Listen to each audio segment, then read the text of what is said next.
जय हिंद दोस्तों। आज के इस वीडियो में सीखने वाले हैं कि CSC वैली अपने पोर्टल से कैसे ई श्रम कार्ड को अप्लाई करेंगे और अप्लाई करने के बाद फिर कैसे प्रिंट करेंगे।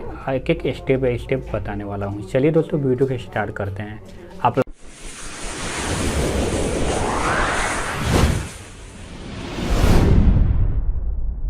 अप्लाई करने से पहले सबसे पहले हम लोग समझेंगे कि रजिस्ट्रेशन करने के लिए कौन कौन से कागजात चाहिए। ठीक है, तो देखिए लिखा गया है एक में अनिवार्य आधार नंबर का उपयोग कर अनिवार्य KYC करने का मतलब आधार नंबर से आप, ये सिर्फ CSC के लिए है।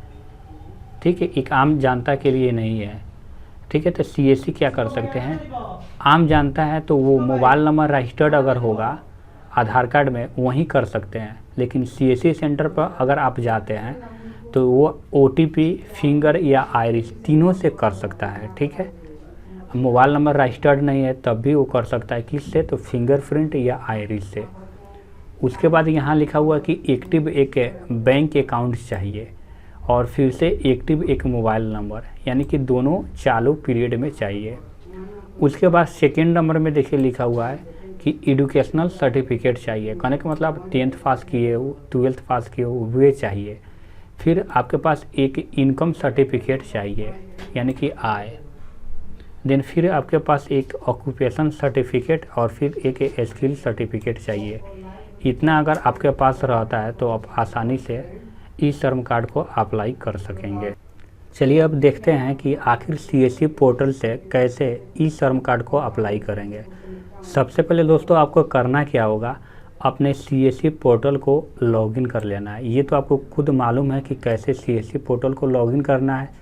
देन उसके बाद आपको करना क्या होगा कि जो ID पासवर्ड डालकर लॉगिन किया जाता है कर लेना है, और वहाँ से आपको मिलेगा ई श्रम कार्ड करके, आपको खोज लेना है और उस पर क्लिक कर देना है। जैसे ही आप क्लिक कीजिएगा तो आपके पास यूज़र नेम जो है वो आपको डाल देना है, पासवर्ड ये कैप्चा फिल करके लॉगिन कर लेना है। नहीं तो एक लिंक मैं डिस्क्रिप्शन बॉक्स में दे दूंगा, वहाँ पे क्लिक करके आपको डायरेक्ट यहाँ पे आ जाना है और कनेक्ट टू जैसे CSC कीजिएगा तो ऑटोमेटिक आप इस डैशबोर्ड पे आ जाइएगा। आने के बाद आपको करना क्या होगा तो देखते चलिए, मैं एक एक स्टेप बाय स्टेप आपको बताने जा रहा हूँ। देखिए सबसे पहले जैसे ही डैशबोर्ड ओपन होगा तो सबसे पहले यहाँ देखिए पॉइंट वाइज आपको लिखा गया है कि रजिस्टर्ड न्यू UW, यानी कि आपको यहाँ पे क्लिक कर देना है। जैसे ही आप क्लिक करते हो कुछ इस तरह का इंटरफेस आपके सामने आ जाएगा, और आने के बाद आपको करना क्या होगा, आपको आधार नंबर डालना होगा। आधार नंबर जैसे ही आप डाल देते हो आपके सिस्टम में बायोमेट्रिक यानी कि मार्फो या मंत्रा होना चाहिए, रजिस्टर्ड होना चाहिए। नहीं तो अगर मोबाइल नंबर रजिस्टर्ड है तो भी आप आसानी से कर सकते हैं। मोबाइल नंबर रजिस्टर्ड होगा तो आप आधार नंबर डालिए और OTP पे क्लिक कीजिए। मोबाइल नंबर रजिस्टर्ड नहीं होगा तो फिर फिंगरप्रिंट या आइरिस से आपको करना होगा। करने के बाद आपको सबमिट पे क्लिक कर देना है, और देन जैसे ही आप सबमिट पे क्लिक करते हो कुछ इस तरह के इंटरफेस पे आ जाइएगा, और यहाँ से आपको एक एक step by step total detail को फिल कर देना है।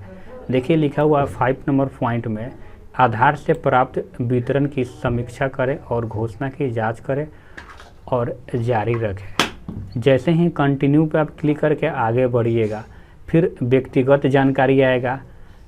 आपको व्यक्तिगत जानकारी में आपको डाल देना है मोबाइल नंबर, आधार नंबर, अल्टरनेट मोबाइल नंबर है तो डाल सकते हैं, फिर ईमेल ID। उसके बाद मैरिजल स्टेटस डाल देना है जो भी आप है। उसके बाद फादर्स नेम। उसके बाद आपको सोशल कैटेगरी चूज कर देना है, आप OBC, EBC जो भी होंगे जनरल वो आपको चूज कर देना है। फिर आपको डिफिशियंसी करके है, अगर नो रखिएगा तो अगर आप विकलांग नहीं है तो नो रखिए, और फिर आप विकलांग है तो यस कर दीजिए। ठीक है, नीचे आइएगा तो नॉमिनी डिटेल ये ऑप्शनल है, अगर आप नॉमिनी डिटेल डालना चाहते हो तो यस कर दीजिए, नहीं तो आपको सेव एंड कंटिन्यू पे क्लिक कर देना है। जैसे ही सेव एंड कंटिन्यू पे क्लिक कीजिएगा तो आवश्यक जानकारी देने के लिए नेक्स्ट स्टेप पे आ जाइएगा, और यहाँ से रेजिस्टेंस डिटेल आपको डाल देना है। इसमें आपको डालना होगा अपने होम नंबर, अगर होम नंबर नहीं है तो आप वार्ड नंबर भी डाल सकते हो। फिर आपको लोकेलिटी आपको डालना है तो डालिए, नहीं तो छोड़ दीजिए। आपको डाल देना है, फिर आपको डिस्ट्रिक्ट डाल देना है। डिस्ट्रिक्ट डालने के बाद तहसील, अपने ब्लॉक का आप यहाँ चूज कर सकते हो, नहीं तो छोड़ भी सकते हो। फिर यहाँ पे आपको पिन कोड डाल देना है। पिन कोड डालने के बाद आपको कुछ करना नहीं है यहाँ से। फिर यहाँ से आपको एक करके माइग्रेट वर्कर है तो यहाँ से नो कर देना है। नो करने के बाद आपको नेक्स्ट स्टेप पे आ जाना है। जैसे ही आप नेक्स्ट स्टेप पे आते हैं तो यहाँ से एजुकेशनल क्वालिफ़िकेशन आपको डालना होगा। क्वालिफ़िकेशन में क्या है, जैसे ही यहाँ पे क्लिक कीजिएगा तो बहुत सारे क्वालिफ़िकेशन चूज करने के लिए आ जाएगा। आप 10th किए हो या टेक्निकल कुछ किए हो, डिप्लोमा वगैरह किए हो, जो भी आप किए हो यहाँ से आपको क्या करना है, सेलेक्ट कर लेना है। जैसे 10th आपने किया है तो 10th सेलेक्ट करके और यहाँ से फिर आपसे पूछेगा मंथली इनकम करके है, तो जो भी आप डालना चाहते हैं 2 लाख 1 लाख ऐसे करके आप डाल सकते हो। और फिर यहाँ से आप PDF बनाकर इनकम सर्टिफिकेट यानी कि अगर है तो डाल सकते हो, फिर या नहीं है तो छोड़ के सेव एंड कंटिन्यू पे क्लिक कर देना है। जैसे ही आप सेव एंड कंटिन्यू पे क्लिक करते हो तो यहाँ से आ जाएगा ऑक्यूपेशन डिटेल फिल करने के लिए। आपको फिर यहाँ से आप क्लिक कीजिएगा तो बहुत सारा आपको डिटेल आएगा।